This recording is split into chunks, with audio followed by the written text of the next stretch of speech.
Rainbow Six Siege is kicking off year 2 of its reign with the launch of Velvet Shell, a new DLC that brings 2 new operators, a new map, and a host of game updates.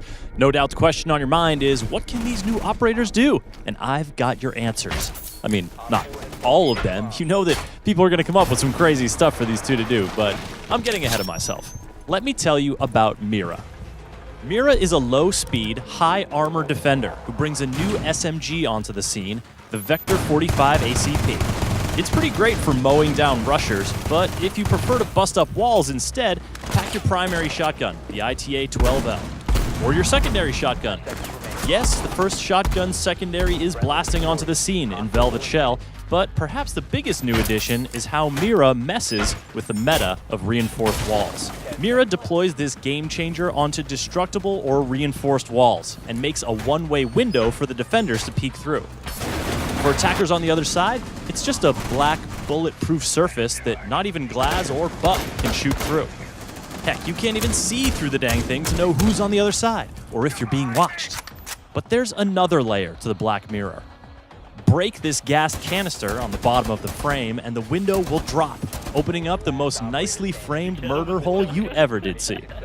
This makes the Black Mirror a strategic wildcard for defenders and an unpredictable menace for attackers. So what's an attacker to do? Hibana can blow it up, no sweat. And of course Thermite can too, but that seems real risky, if you ask me.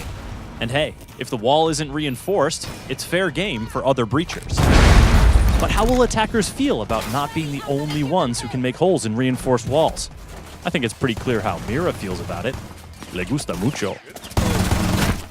So what about the new attacker? Say hello to Jackal, a medium speed, medium armor kind of guy who has 3 primary weapon options: an assault rifle, an SMG, and a shotgun. Jackal is a tracker. He sports the Inox. Infiltrate the building, activate your inoculars, and voila! All of your enemies' roamings are revealed. Unless it's Caveira and she was silent stepping.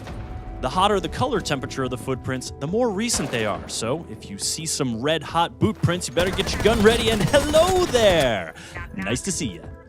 But even cold tracks are enough for Jackal to scan. And once you scan an enemy's prints, their position is revealed to your whole team. Then it's kind of like they get camera scanned a few times over the next minute or so. But there's no camera for them to shoot to make the pinging stop. Roaming gets a lot riskier with Jackal on the scene. And speaking of scenes, the map you've been seeing this all play out on is called Coastline. Attackers spawn out near the pool, down by the ruins, or in front by the sports car that they will no doubt treat with the utmost care and respect. The 2-story Party Palace has a number of colorful bars that should help with room callouts and is organized around a central courtyard that defenders can traverse without being marked. Just be sure to watch out for repelling attackers.